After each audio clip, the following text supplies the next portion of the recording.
Okay, recording is on. All right. So like I said earlier, securing blockchain transactions. Okay. So now we mentioned that we're going to look at different things that can help us, carry out transactions on the blockchain securely.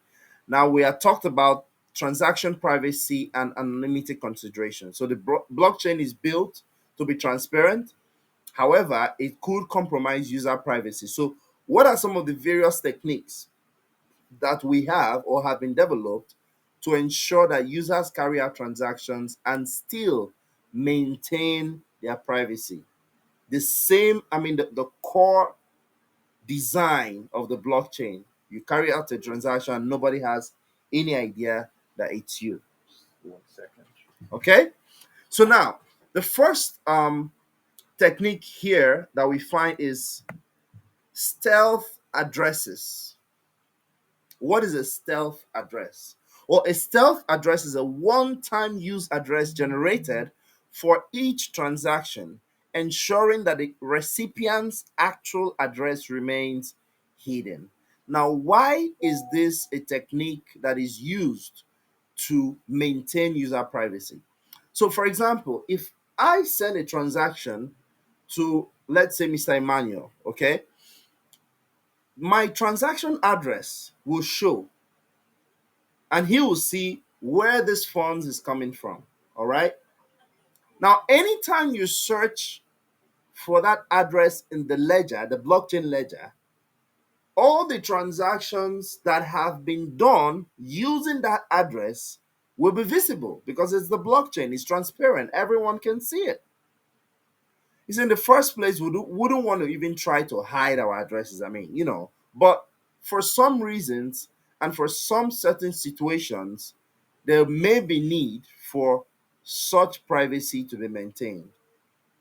So, stealth addresses is a technique that has been developed such that I want to carry out a transaction. I have my wallet address originally. All right. Now, what happens is this wallet address I use a technique that generates a different address for that particular transaction. So by the time you go to the blockchain, what happens? The address you see that carried out that transaction is not my address. It's someone else's what? Address. It's a randomly generated address, so it doesn't really belong to someone, and then I had to take it. No, it's randomly generated instantly for that specific transaction. But what happens, interestingly, is that the moment that transaction is initiated, it connects it connects that transaction to the original address. So by the time you search the original wallet address of that is my address, you will still be able to see that transaction on the blockchain having been carried out from that particular address. So stealth addresses are used for such transactions to make sure that user privacy is maintained. I don't know if you get the point. So the moment I use that address for that transaction, that's it. I can't use it again. If I want to carry out another transaction and I wish to remain anonymous again, I generate another address and use it to carry out the transaction. So it is only when you have access to my own address that you would be able to identify that, oh, this transaction actually originally came from this address. Is that clear? That's a little creepy, isn't it? But yes, this is what can happen on the blockchain. Okay. So we don't even encourage people to do that, but there could be certain circumstances that could require, okay, for such privacy situation to be maintained. Okay. Now that is it for stealth addresses. Now we come to zero knowledge proofs, okay, or abbreviated as ZK snacks. Now, What is zero knowledge proofs? Now, this is a cryptographic technique, okay, such that someone can verify the possession of certain information without actually revealing the information. So, for example, if you want to know how much I have, for example, you want to find out from me how much I have in my wallet address or in my wallet. The only way you can know is what? Is for me to tell you how much I have in my wallet, right? So, is it possible that you could know that yes, truly, I have money in my wallet without having access to my wallet, without seeing my wallet, and even without me myself telling you that I have this amount in my wallet? Is it possible that you can know that I have an amount in my wallet? Well, for this section, I would like us to watch a video, okay? I'm going to play a video for you, and I would like you to pay close attention to how it's explained. It's around about a 7-minute video, and I think that would clear it out. And then I can add more information to it. Okay? So just give me a moment. Let me get the video prepared for you, and it should be ready in less than a second. Not this one. Okay. Information.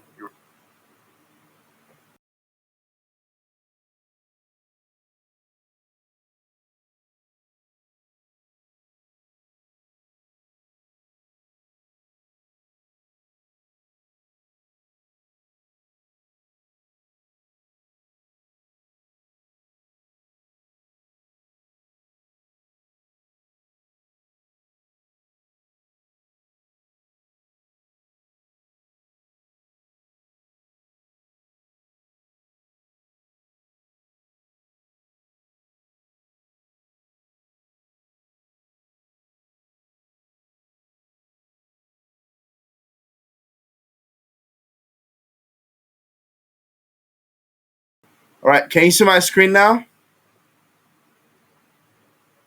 Please let me know if you can see my screen.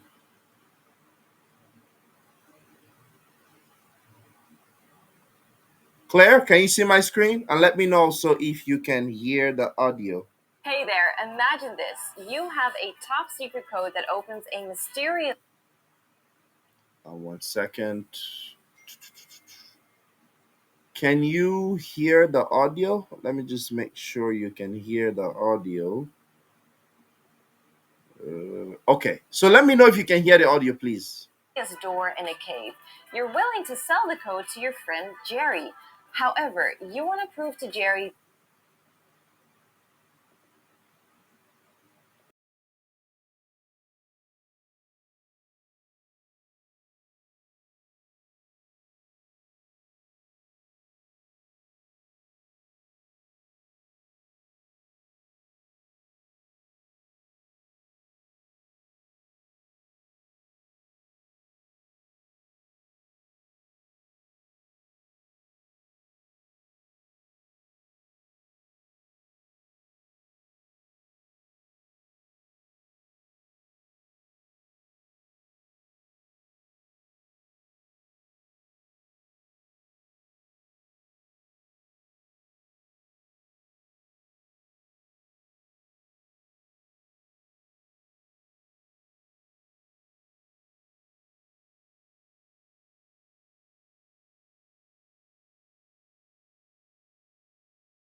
Please let me know if you can hear the audio. Is it clear or what?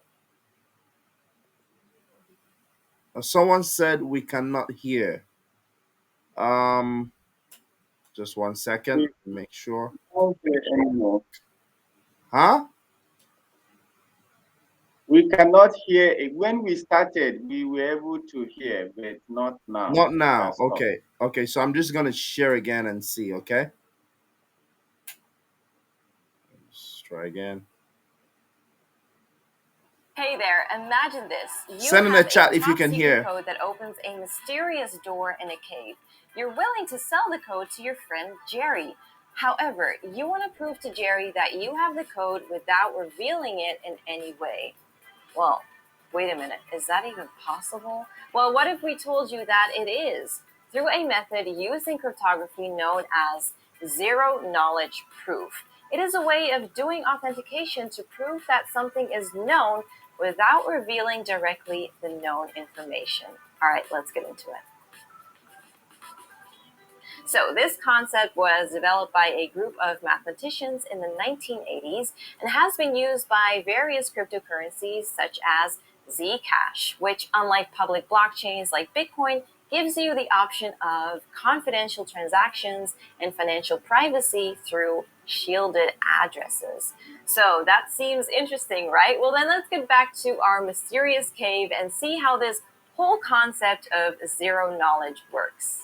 All right, note that since you have the code and you're trying to prove that you do, you are known as the prover. Jerry, on the other hand, is trying to verify that you indeed have the code, and so he is known as the verifier. Now, things get interesting here because in the cave, you find that there are two different entrances with paths that are connected with a door. This provides the perfect environment for you to prove to Jerry that you have the code without revealing it to him. Jerry goes to the entrance of the cave but has to wait outside to give you instructions. Let's name the entrances A and B. You enter at random through one of the entrances while Jerry waits outside to tell you which path to exit through. If you really had the code, you would be able to exit through the path that Jerry wants every single time by using the door. But mathematically, you would have a 50% chance of picking the right entrance and path from the get-go. The best thing is to run the test again and again to reduce any chances of luck involved. Now, from this example, you're able to use the same proofs to verify that you have the code by opening the door and coming out through Jerry's requested path multiple times. In this sense, your proof system aims to achieve statistical soundness, completeness, and most importantly, zero knowledge. These are the three main criteria that a zero knowledge proof method must satisfy. So first, soundness. So soundness in that if the information provided by the prover is false, then a ZKP method must allow the verifier to refute that the prover is telling the truth. If Jerry asked you to come out through path B, but you came out through path A multiple times, or even just once, it could mean that you don't actually have the secret code to the door. Then the second criterion is statistical completeness, which implies that if the information provided by the prover is true, then a zero knowledge proof method must enable the verifier to verify that the prover is telling the truth. Simply put, everything that is true has proof. In our illustration, this would mean that as long as you come out through the path that Jerry indicates every time, then it's very highly likely that you have the code. Now, the third criterion to be met is zero knowledge, such that the method must reveal to the verifier nothing else than whether the prover is telling the truth or not. In our case, the only information revealed is that you were able to go through one entrance and leave from the other because you have the secret code. In no instance did you reveal to Jerry the secret code. By the way, the example that we've just covered is an interactive zero-knowledge proof method where the prover and the verifier interact several times until the verifier is convinced. The other type is known as a non-interactive zero-knowledge proof, where proof can be delivered offline without direct communication to the verifier. Now, regardless of the method, zero-knowledge proof in general has its advantages and its disadvantages. So, advantages include simplicity, since it does not require complex encryption methods. ZKP also reinforces system security and privacy. The zero knowledge proof method strengthens the security of information by replacing ineffective authentication methods. Now, similarly, it increases the privacy of users by avoiding the reveal of personal information. Now, that said, it also has its drawbacks, like the need for a large amount of computing power. In interactive ZKPs, where many interactions are needed between the prover and verifier, computationally intensive algorithms are used. The same goes for non-interactive ZKPs, which require advanced computational capabilities, making ZKPs unsuitable for slow devices. The other challenge is that ZKPs don't give a 100% guarantee that the prover's information is true, mathematically speaking. Now, in our example, we saw that as you continue to exit the cave as per the path requested by Jerry, the probability of you lying about knowing the secret code decreases with each iteration.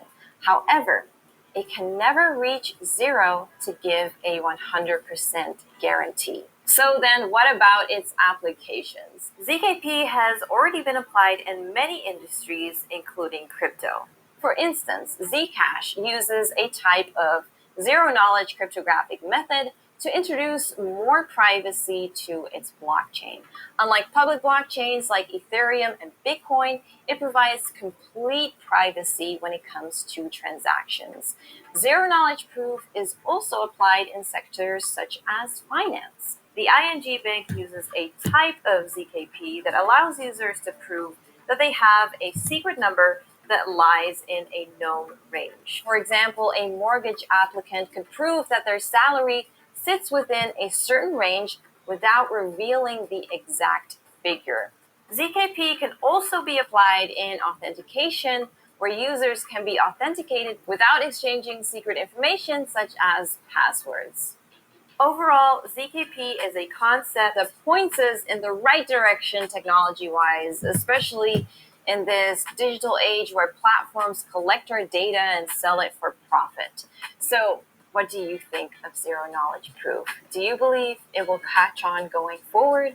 Well, let us know in the comments. And of course, remember to like, subscribe, and follow us on all our socials for future alpha. See ya!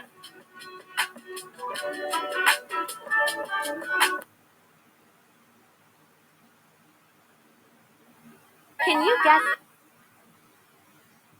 All right. So, I mean, did we get a sense of that video? Let me know if you got the sense of the video. Yes or no? Quite a new concept to most of us here. Can you all hear me? Okay. No, no, no. Of course. All right. I got you. I got you, all of you. So the essence of this classes is to make sure that we understand. Okay. So I'm gonna use picture slides now to illustrate what a zero knowledge proof is. Okay. So basically, in short, it's quite a difficult concept to grasp at once. Okay.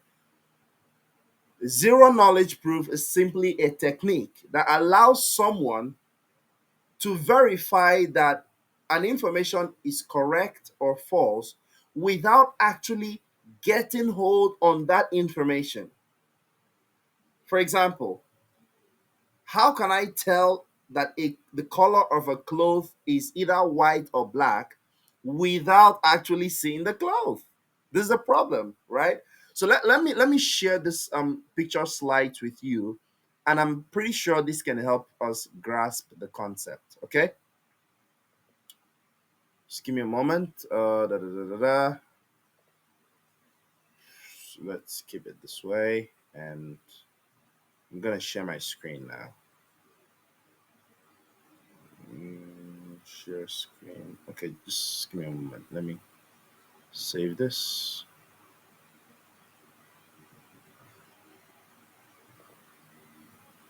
For the one. Save.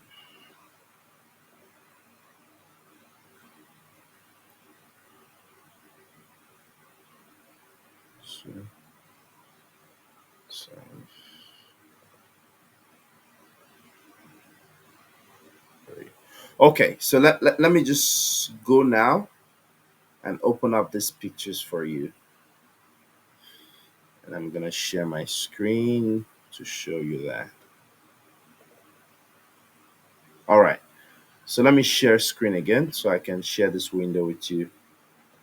Share screen, window, photo. All right. So let me know if you can see this picture on my screen. All right. Let me know in the chat. Can you see my screen? Yes, I can see. Excellent. Okay. So now interactive. Now in the video it mentioned that we have two types of zero knowledge proof: interactive and non-interactive. Doesn't matter what type. We're going to use these interactives to help you understand the concept. Okay, now in this case we're going to do a kind of test, and we're using two people, Ada and Ted. Okay, now Ada is colorblind. When we say colorblind, someone who does not have the ability to perceive colors. So everything you see is just black and white, like gray. So you can't see green, yellow, blue, black, no, blue. What you just can't. So now Ada is colorblind. Now Ted has two balls. One is yellow and the other one is green. The question is, how can Ada, being colorblind, be able to identify or to confirm if indeed what Ted has in his hands is actually green and yellow? Is it really possible for Ada to confirm? Maybe Ted says, look, the one on my right hand is yellow and the one on my left hand is green. Can Ada be able to confirm and verify this information, being a colorblind person? Well, let's begin the process and let's see if that's possible. Okay. Now, take a look at the process right here. If I can pick a pen. Yeah, I believe you can see where my mouse is going, right? Now, Ada picks up the two balls in front of Ted with the green one in her left hand and the yellow one in her right hand.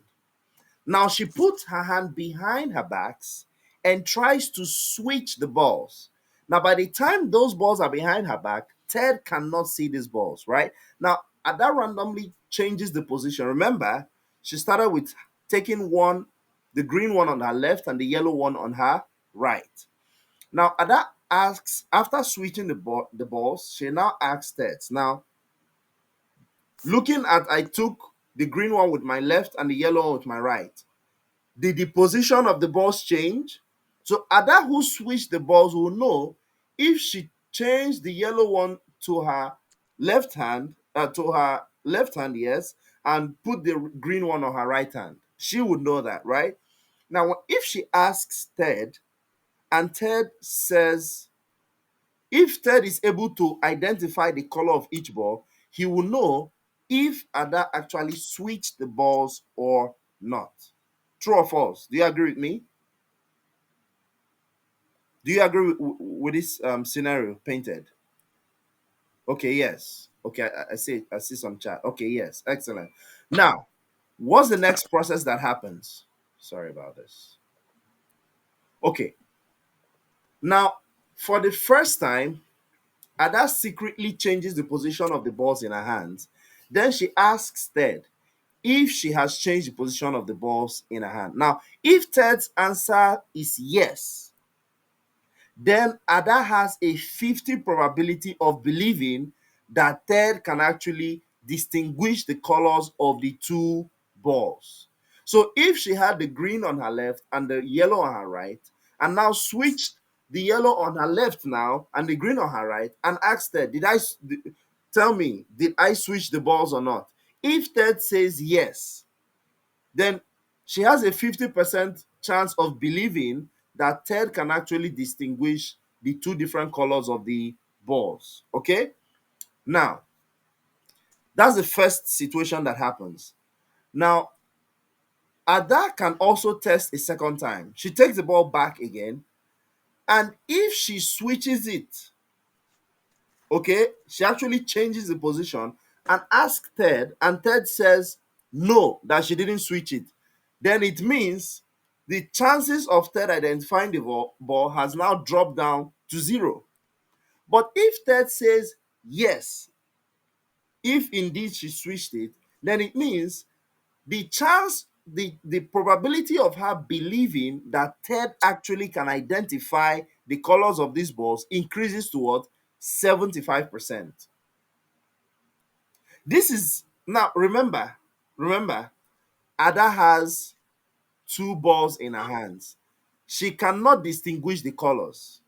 She doesn't know which one is green or which one is yellow. Yellow. But from this experiment being done, Ada can now be convinced that, oh, because of the way Ted has replied, he knows that when I switch the balls, then it means that I can actually believe Ted. If Ted tells me that this one is yellow, this one is green, I can believe him. So even though Ted has not revealed to her which one is yellow and which one is green, she now has the knowledge that Ted is knowledgeable of the different colors that the balls have. So that is why it's called zero knowledge. You acquire the conviction, you verify that this information is true without actually knowing what the information is. So she does not know the different colors that the two balls have, but she knows now that they are actually two different colors. That's it. She doesn't know whether is it green, yellow, blue, black, orange. She doesn't know, but she knows that the two colors are what? Different. So that is zero knowledge proof. Okay. If we go to the next slide, which I don't see as relevant, but let me just show you. So if we go to the next slide, we see that after the first iteration, if you've done Python programming or machine learning, you will know what we mean by iteration. Now, the probability that Ada can assert that Ted's statement is true is 50. Now, if Ted gives the correct answer the second time, then the probability goes to what? 75. And after the third iteration, it will be 87.5. Now, over and over and over and over again, the probability of her being convinced that Ted knows the two different colors keeps on increasing. Is this illustration, is it clear enough to you? Yes. Okay. So that's basically what zero knowledge proof is. Okay, so a zero knowledge proof is a probability based verification method in which the verifier asks the prover questions with some randomness. The prover has a high probability of possessing the knowledge he claims if he can provide correct answers to those questions. So a zero knowledge proof is not a proof in a mathematical sense, but it involves a small probability of error. That is, an evil doing prover may deceive the verifier by making a false claim, and this is possible. Okay, so in other words, a zero knowledge proof is a probabilistic proof rather than a deterministic one, because the person, or Ted in this case, could be lying, claim that he knows the colors.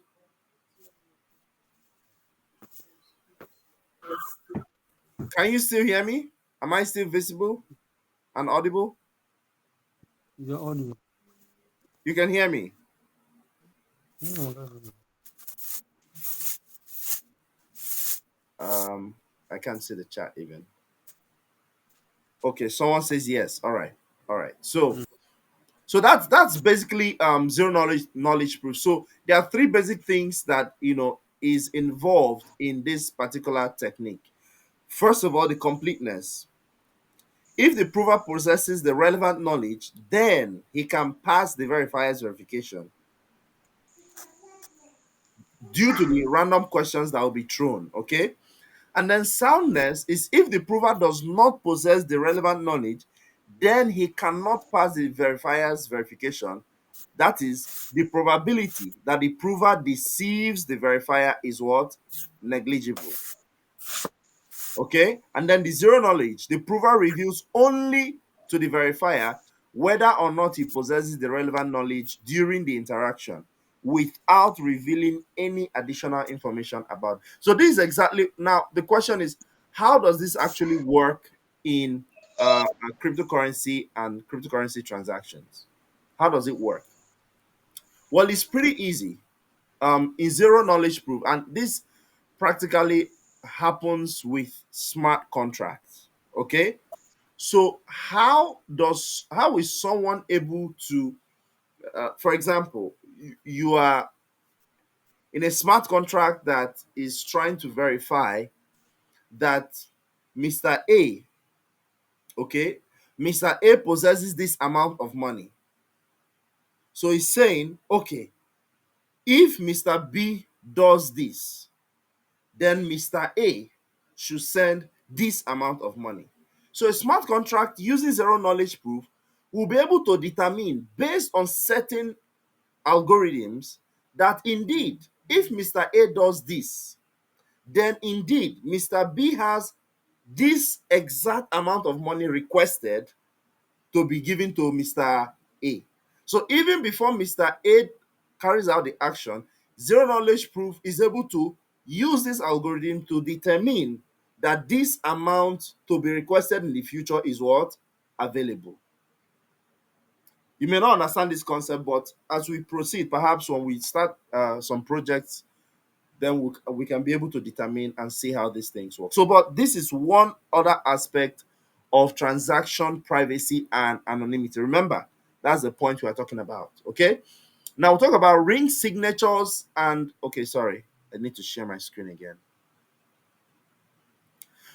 So we talk about ring signatures and confidential transactions. So this is another cryptographic technique that can be used to obscure transaction details, making it difficult to determine the sender, the receiver, and the amount involved. So, ring signatures is such that random people verify transactions, such that by the time you see the transaction on the blockchain, it could be sent by Mr. A but verified by Mr. B.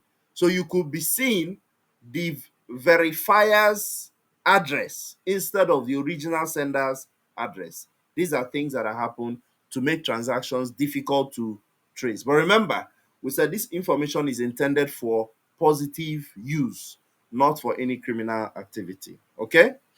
Now, the second aspect in this module we want to talk about is implementing multi-signature transactions for added security. Now, let me ask each one of you here, do you know what we call joint account in a regular financial setting, the traditional banking setting? Yeah. So you know what we call joint account. Now, how does a joint account work? Who can unmute his mic and explain to me? How does a joint account work when it comes to especially withdrawal of funds? Unmute your mic and The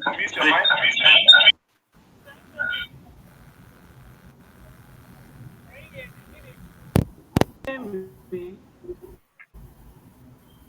Can you hear me? yes, I can hear you. Go ahead. Hello? Go ahead. A joint account involves one or two people, two people, two or more people, signatory for the account to be established. And in the case of withdrawal, without the two signatories, it cannot be established. No money can be withdrawn from such an account. Very good. So without the two signatories being present, Very one good. person cannot withdraw money at any given point. Very good. So if there are three signatories to the account, it means that the Yeah. three people must be aware and be Yeah. available to sign out that withdrawal. To Is it not sign. so? Exactly. Yes, Ex- sir. That exactly. exactly.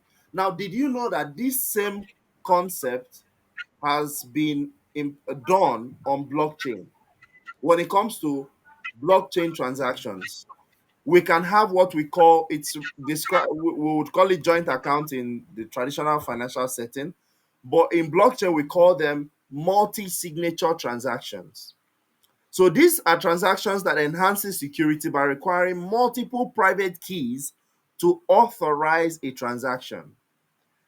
So it prevents a single point of failure and mitigates the risk associated with stolen or compromised keys. So in a situation where maybe there are three, let's call them signatories now, okay, or three people to authorize a transaction, if my own private key has been compromised, someone can hack my wallet now. Someone now has my private keys or my recovery phrase. He still cannot take money from that wallet. Why? Because it will still require the authorization of the remaining two private keys to be able to do what? Access funds from that account. Except the same person is able to what? Have access to my private keys and the other two people's private keys, only then can the person possibly succeed in taking out funds from that account. So this is what we have on the blockchain. And a lot of enterprises or companies, board of directors, maybe there are two or three, directors in the company, they can use such an account such that anytime funds must be taken out, each one must be available and must be able to sign these transactions. And should you wish to open a joint account, perhaps you and your wife, or you and your husband, or your family, whatever it is, such a situation is possible on the blockchain using different crypto wallets. I don't know. Does this make sense to you?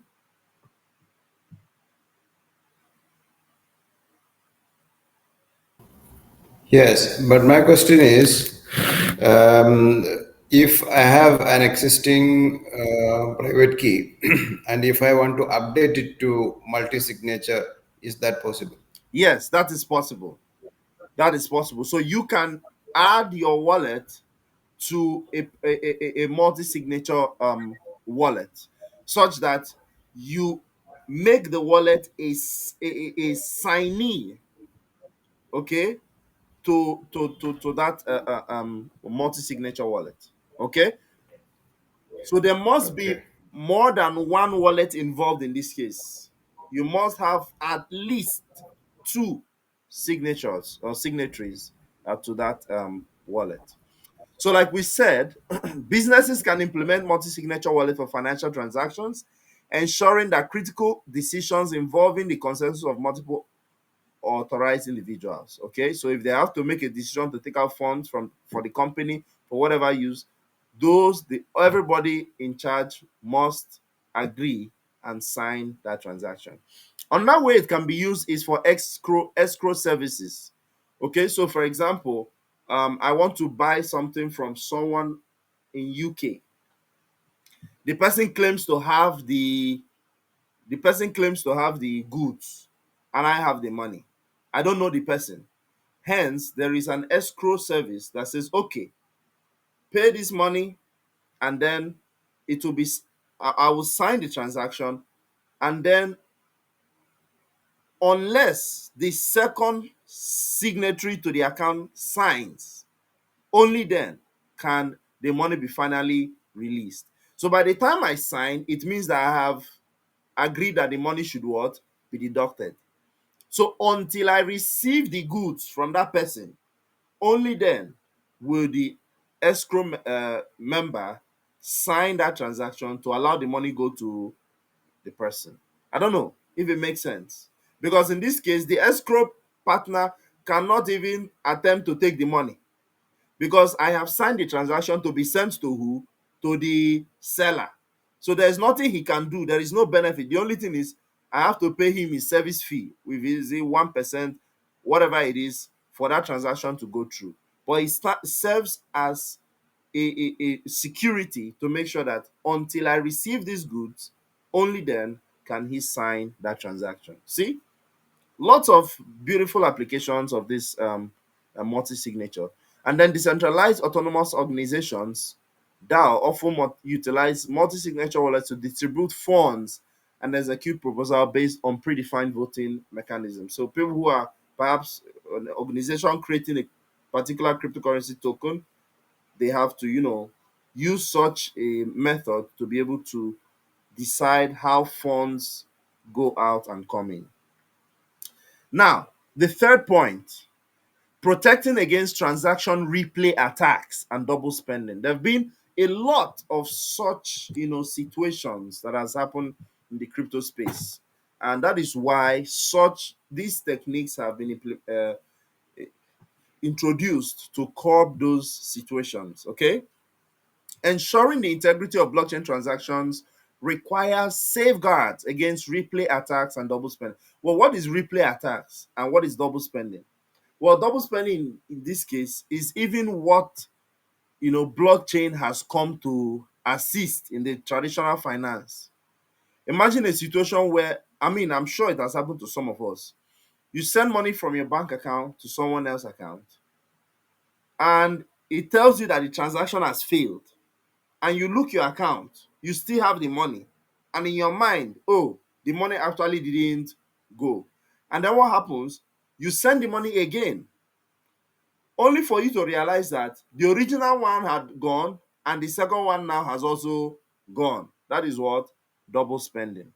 So these two can happen on the blockchain. These two can happen on the blockchain. So what are the techniques that have been implemented to make sure that these things do not happen? Well, there are three things that we are going to talk about here very briefly. Nonce implementation. So nonces are simply unique identifiers to each transaction. So it usually starts from 0 to how many whatever transactions you want to carry out on that wallet. Okay, so if I initiate a transaction now, for example, the nonce, it is giving a nonce number which is 0, because it starts from 0, 1, 2, 3, 4, like that. Now, if that transaction goes through successfully and I initiate another transaction, that second transaction has what? The number 1 now. Okay? Now, look at why this is very important. If that second transaction, which has the nonce number 1, okay, if something happens and it does not go through, it is not successful, maybe not enough gas fee, or the multi-signatory has refused, the other party has refused to sign the transaction, or something has hindered that transaction from succeeding.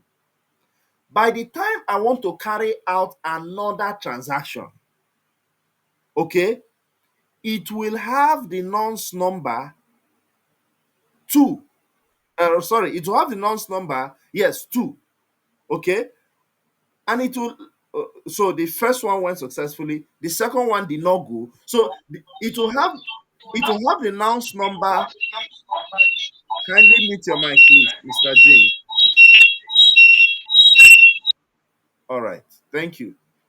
So it will have the nonce number 1, and that transaction will never go, because the only time it increases the nonce is when the transaction is what? Successful. So if the second transaction is not successful, by the time I initiate a third transaction, it will still have the nonce 1, because that transaction that has the nonce 1 did not go through successfully. Now, the moment I try to proceed with that transaction, it will refuse to go. In fact, it will not go. It will tell me that, look, you have a transaction pending. I must finish that transaction before doing another one. So this will now help me such that I will now say, oh, okay, so that transaction had an issue. So if it's a transaction that I cannot resolve, I cannot change the situation, I cannot make it successful, I now have to go and change the nonce number for the next transaction to be what? 2. If I put the nonce number as 3, it will not go, because it will tell me that you have not reached that amount of transactions. So I must put the next number for the nonce, and that will go through. If that one goes through successfully, and I initiate another one, automatically it will have a nonce number 4 or 3 rather in this case. Okay, because the other one will be 2. Okay, and now the next one will be 3. Now if that second one that is supposed to be 2 still fails, 1 failed, 2 failed, by the time I try the third one, it will give me the nonce number 1 because the first one has still not gone through. Do you get the point? Now I now have to go and change the nonce number associated with that transaction to the next in line, which is supposed to be what? 3, because 1 is there. There's a nonce representing the number 1 transaction, number 2 transaction. Those ones are pending. I have to put the nonce to be 3, which is a new fresh transaction in the list. So this can help such that by the time, if the first transaction is having difficulty, you are not sure whether the money went or the money did not go, you will not be able to send another money immediately until you revisit the nonce and edit it to change it. So before that time, you'll be able to identify what the error is. Maybe you try that transaction with the previous nonce again before creating a new transaction. So this is the way this technique can protect against double spending, or what we call replay attacks. Is this explanation clear? Yes or no? You explained it, but is there any way you can show me or show us an example? Okay, If that's not that. now, Okay, maybe next time. yes, subsequent classes. Yes, that is why I recommended to you guys Token Pocket, because not all crypto wallets have all of these amazing security features. Not all wallets. Trust Wallet doesn't have it, except they've implemented, but from the last time I used it, they don't have such. So I'm going to show you how these things work on Token Pocket. In fact, in the future classes we would have, we'll be able to do exercises where you'll be able to see these things yourself. Just a moment.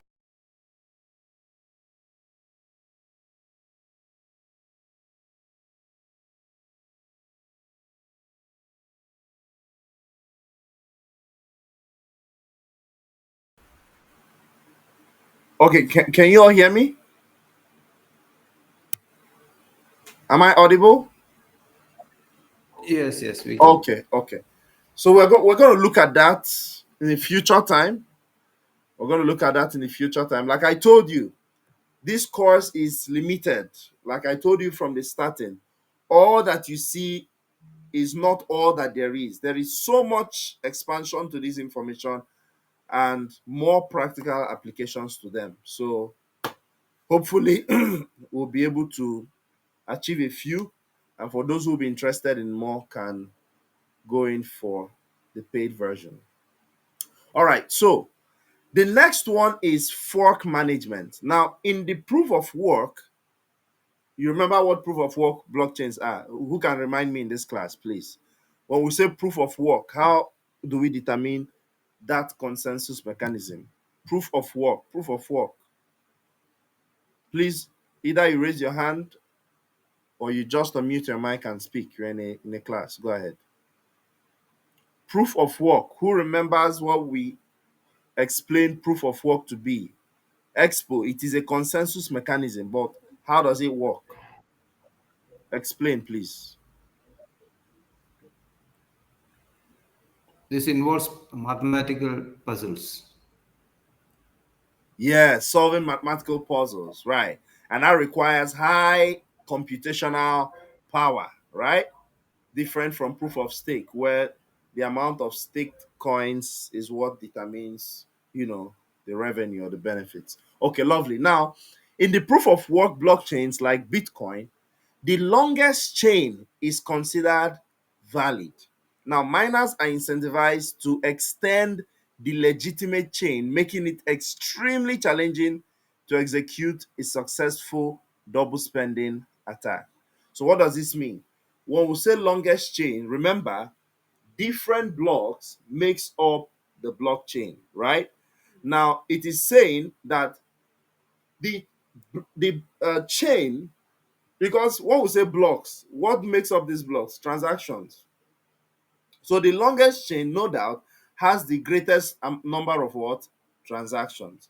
So in this technique of fork management, it is designed to make sure that the longest chain is the chain that attracts more transactions.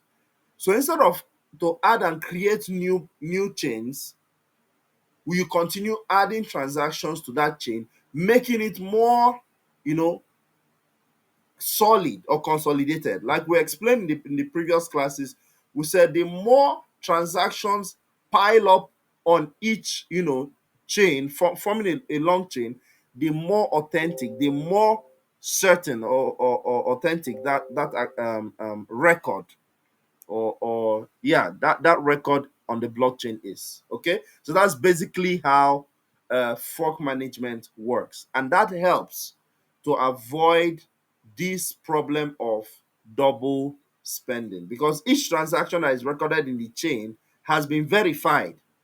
So if there is a transaction that has been done before that is repeated, if it is on a different chain, it could be hard to identify. But if it is on the same chain that already has more transactions, it will look through those and let you know, look, oh, this transaction has already been executed before. And then it will refuse that transaction from, adding to the chain. I don't know if we get the sense of this. Okay? Now, time locks and sequence numbers. Time locks and sequence numbers. Now, this is another interesting thing, and people use it for negative purposes. People use it for good things as well. So these mechanisms enforce time-based constraints on transactions and dictate the order in which transactions are processed, minimizing the risk of double spending. So time locks, what does it mean? Simply put, it enforces time-based constraints on transactions. So if, for example, I'm using this technique, I would simply carry out a transaction and say, oh, look, from this time to this time, let there be no transaction on this wallet. If I send a transaction now, I have to wait until maybe 1 hour to send another transaction, which means within that 1 hour, that transaction must have been confirmed. Or if it was rejected, it must have been rejected, and I will know that true, that transaction did not what? Go through. See? So that also helps in minimizing the risk of double spend. Not you send now, immediately the blockchain, maybe it's delayed or something, and then you send again. Not knowing that that one you sent already is already in queue and it's still going to go. You see, so that causes double spending. But if you set a time lock, which means from the time I send this transaction until so time, I will not be able to carry out transactions. Okay, so that helps me to hold on until that transaction is fully verified and lodged into the blockchain. All right, so that's it. And the last point we want to take today is point number 4. We're going to look at real world examples and incidents that have shown the need for these different techniques we've talked about. Now, the first example, is Bitcoin segregated witness, which we call as Bitcoin Segwit. Okay, Bitcoin Segwit implementation. Now, this upgrade addressed transactions malleability, vulnerability that could lead to transaction replay attacks. So by segregating signature data, Segwit improved both security and scalability. So they differentiated the signature data of all transactions. Okay, so each transaction has its own unique identifier, its own unique signature. So two transactions, if for any reason of computation, two transactions have similar signature, it rings the bell. And that can happen. That has happened to me personally, from a transaction I did some time ago. So what happened was, those transactions were carried out almost within the same second. a difference of 5 to 10 seconds difference, the same transaction. So unfortunately, the both transactions of two different wallet addresses has the same hash. I was surprised. How did this happen? So you see, by the time you check the hash, it shows you only the transaction of one of these transactions. See, so that's the problem. Meanwhile, originally it was what? It was sent twice using two different wallet addresses. So Bitcoin had improved. This is not Bitcoin I use in this transaction anyway. So, but now Bitcoin has improved with this Segwit implementation such that should any such situation happen, it triggers the awareness and look, this signature already exists on the chain, so we cannot add it. So that the second transaction will fail, and you have to wait a certain time until by the time you generate the transaction again, it now gives you a different signature. Okay, so it's very important that we understand this, because sometimes it could happen to you and you go crazy, go nuts, like something has happened. Now another scenario we have here is the DAO hack. Okay, in 2016, a vulnerability in a smart contract led to the infamous DAO hack. Attackers exploited the flaw to drain millions of Ethereum. Whoa. Then Ethereum was so cheap. How much was Ethereum then? Less than Bitcoin was in 2016, Bitcoin was around 780 or $800. So Ethereum should be somewhere around $10 or so. Yeah, or maybe less than $5. So hackers exploited millions of Ethereum coins. Crazy, huh? So this incident underscored the importance of thorough auditing and the potential risks associated with complex smart contracts. See? So smart, and that's another course on its own. How to audit smart contracts, how to identify flaws and loopholes, vulnerabilities, and all of this, how to identify flaws on smart contracts, because a lot of people interact with different smart contracts and they see funny things happening on their wallet and they have no idea. So how can we identify those vulnerabilities on these different smart contracts? That's a different course on its own. But this hack that happened in 2016 shows that, you know, it's important that smart contracts are audited, and, people should be careful in interacting with different smart contracts. Okay.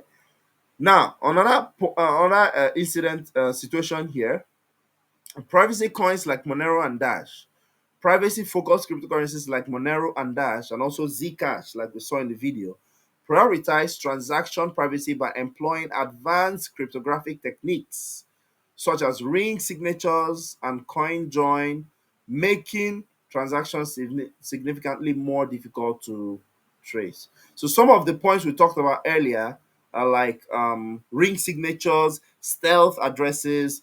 These are not for all cryptocurrencies. Okay, so there are specific cryptocurrencies that uses this technique, like we've mentioned Zcash, mentioned Monero, and which other one? Dash. Okay, so these coins have these techniques implemented. All right. So in conclusion, what have we learned? We've seen that securing more blockchain transaction demands a multifaceted approach, which means it's not just one thing that you do and my transaction is secure, nothing can happen. There are several things you need to put together to make sure that your transaction, your security of your wallet are indeed solid. Okay? So it demands a multifaceted approach that incorporates privacy enhancing measures, robust authorization protocols like multi-signature transactions, and vigilance against potential vulnerabilities like transaction replay attacks and double spending. So vigilance is required. You have to be vigilant, okay?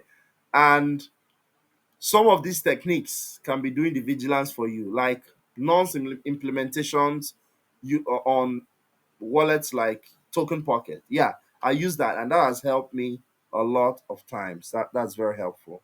So by leveraging on these techniques, blockchain enthusiasts like you and me, and also businesses that are using, dealing with blockchain transactions, can confidently engage in secure, transparent, and efficient transactions within the blockchain ecosystem, fostering trust and furthering the adoption of this unique, amazing, transformative technology. Okay, questions. Now is your time to ask your questions. Any questions based on all we've talked about today? Do you understand my explanations so far? Let's start with that. Do you understand all I've explained to you so far?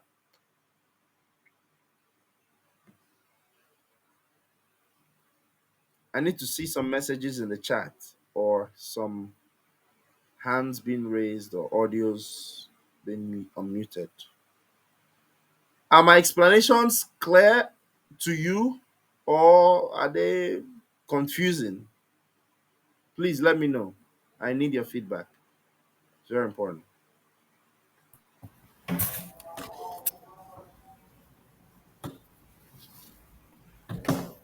No response?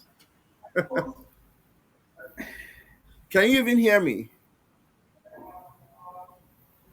Yeah, so many at the time, of course. So that's why we're going to give you the material.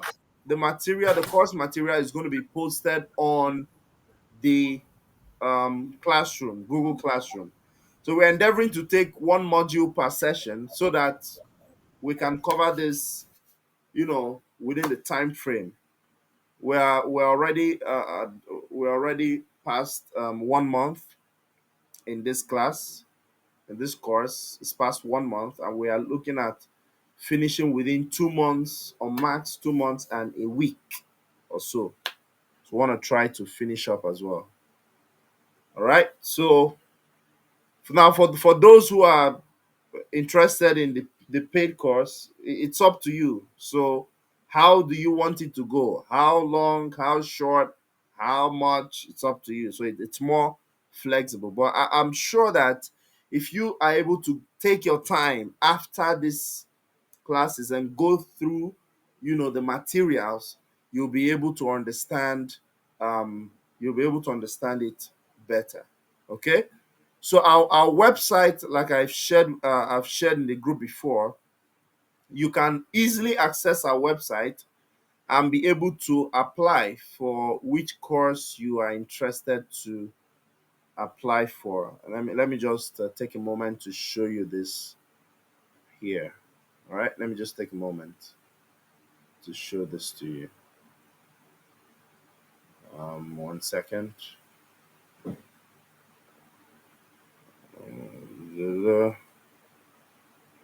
Okay, you can still see my screen. Okay, so let me just show this to you at once. So you could either use expend.net or expend.us, both at the same website. They will take you to the same homepage. So you can easily, hopefully within the week, we are going to be able to make a database available for you to create your accounts, log in and register. But you can, if it's interest, I mean, you're interested, you could, on the homepage directly, select your course, and we are giving a 40% discount for new students. Okay, fill in this form, select the course you're interested in. We have 6 different courses. Okay, we have introduction to blockchain technology and security. We have cryptocurrency trading strategies and risk management. We have smart contract development and auditing, blockchain governance and regulations, blockchain transaction and wallet security, which is this course we are taking now for free, but no doubt is an expanded version of it, far much expanded and more, more interesting, more compact. Okay, And we also have blockchain applications and use cases. This is more of a very practical course where you see how all of these concepts are being applied in day-to-day life. So just fill the form on the website and register your interest, and we'll surely get back to you, okay, on that. And you could also be able to access the courses. And on the courses, you select any of them, and you'll be able to see the details about the courses and how they will be carried out. Okay, details about the courses and how they'll be carried out. So the original cost for this course is quite expensive, but we are giving out very good discounts, especially for those of our students who have joined the free class and are willing to take another course in, with us. We are offering very helpful discounts. I'll call it helpful because it is indeed. All right. So you see what you benefit from the course, and you'll be able to access all necessary information. So the virtual classroom is currently available to everyone, but within a week or so, this virtual classroom will be available only to those who have successfully registered and are part of the course, okay? Where you can download your course modules, all of the course materials we'll be issuing out, as well as the videos. You'll be able to access all of those on the website, okay? I hope that's clear information for you, and hoping you would take that information seriously. All right, so now we come to the end of the course today. Well, thank you very much for your time. It's been almost 2 hours now that we've taken for this course, and I hope that the informations that have been shared with you are valuable and you are benefiting fully from them. So, like Mr. Vincent asked earlier, yes, we would have a session where just practical. We're going to go into our token pocket. We're going to see how all of these techniques are being implemented, and then we'll be able to fully comprehend how to utilize them. All right. And more information, I'm going to post the course material for module 4 on the classroom. So endeavor to access your classrooms and be able to download the course material for further readings. Okay. And I could also include the link to that video we watched on YouTube so that you could also access it. All right. So any comments, any questions, any concerns? And let me even ask before I give you the room to comment. If you would need a certificate for this course, kindly indicate by raising your hand. First of all, before you raise your hand, know that the certificate is not free. Yes, the certificate comes at a very, very chicken price. You can use it to eat biryani. So yeah, so it's a very cheap compared to the value of what you have Oh, acquired. certificate is very expensive. I am lowering my hand. I didn't say it's expensive. I said it's for a chicken price. Anyways, yeah. So if Hmm. you're interested to receive the certificate for this course, I've already sent that on the um WhatsApp group. Mrs. Rita, hold on. I'll call on you now. Yes, I've asked people to send an email. Send an email to this email. Let me just type in the email for you again. Expand blockchain academy at outlook.com. Okay? Or or info at expand expand.net. Okay? Info at expand.net. So expand blockchain academy at outlook.com, or yeah, so any of these emails you can send a request for your certification, and then towards the end of the course, you'll receive detailed instructions on how to get the certificate to you. Even if you need it delivered to you physically, you need a physical copy of it, yes, we can have it delivered to you, or we can also send you the digital copy as well. All right. So now, Mrs. Rita, I see your hand. Speak up, please. Unmute your mic and speak.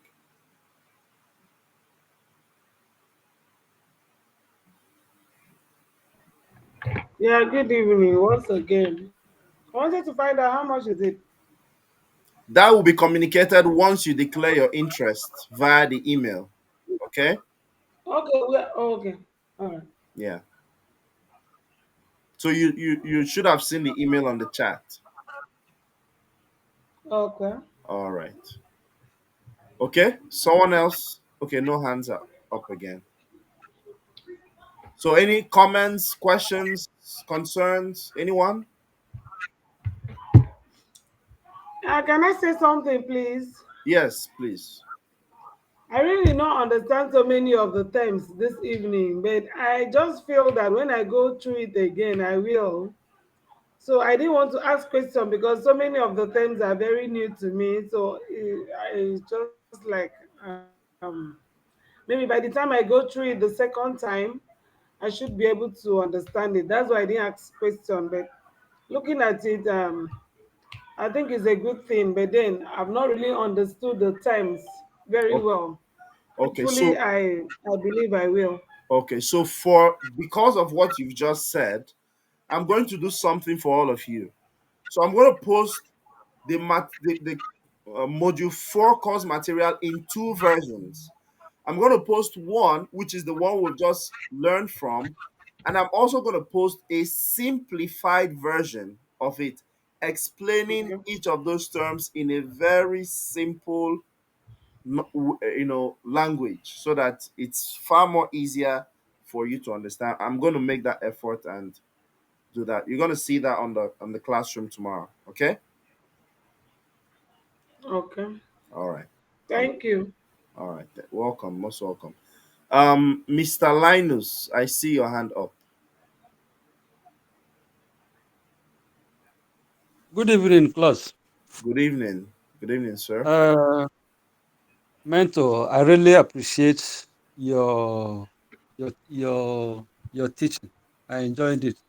Only that I came late during module 3, and I don't know if we can this if you can get written papers for us.